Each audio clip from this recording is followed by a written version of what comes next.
There's an analogy I learned in South India. There's a bird called a crane.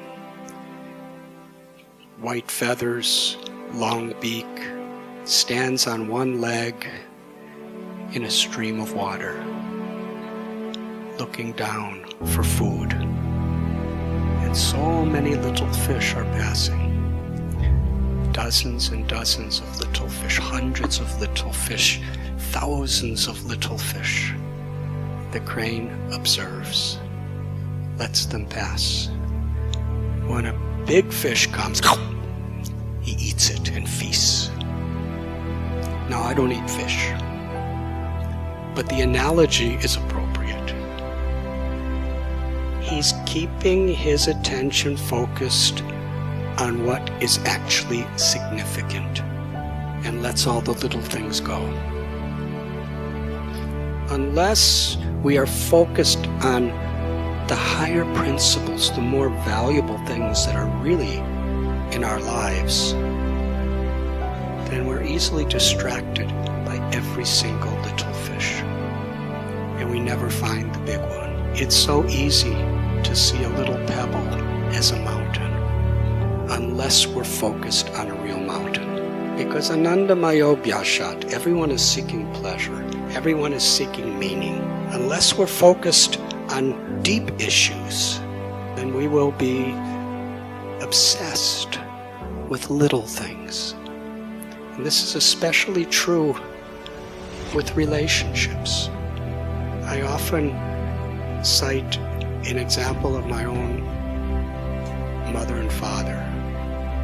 When I was about 8 years old, my mother told me as I was sitting on her bed that everyone loves your father and everyone loves me, but we do not love each other. We have decided we're going to separate.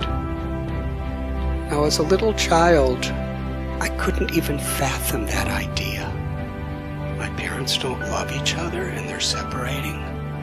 I was so disoriented, so brokenhearted by hearing that I couldn't say a word. I just sat and cried.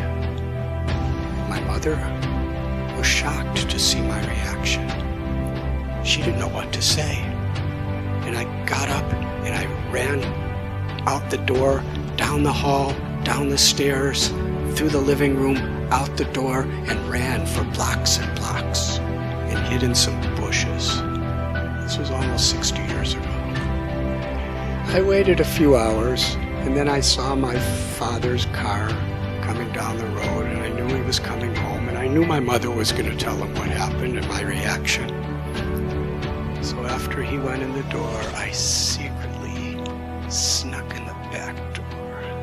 And when he went into his bedroom to meet my mother, and they closed the door, I secretly put my ear to the door because I wanted to hear what they were going to discuss.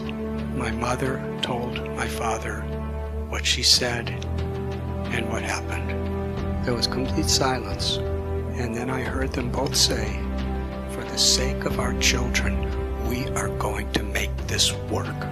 It wasn't easy for them. They struggled, but they had a higher principle than their own disagreements. They had a big fish to focus on. And over the years, it was hard work for them, I know. But I saw perhaps the most united, loving relationship between two people that I had seen. They earned it by focusing on the higher principle. They let all the little things pass. And my own guru, Srila Prabhupada, I remember he was giving a talk at a marriage. And he gave an analogy about Mahatma Gandhi. He said, he's quoting from Mahatma Gandhi's autobiography, I believe. One time Gandhi and his wife had a serious argument. And Gandhi got angry and said, "Get out from here." So his wife left.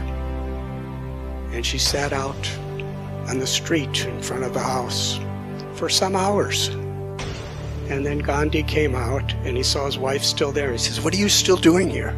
And she said, "I have nowhere to go." And he said, "All right, let's just forget it. And she said, yes, let's just forget it.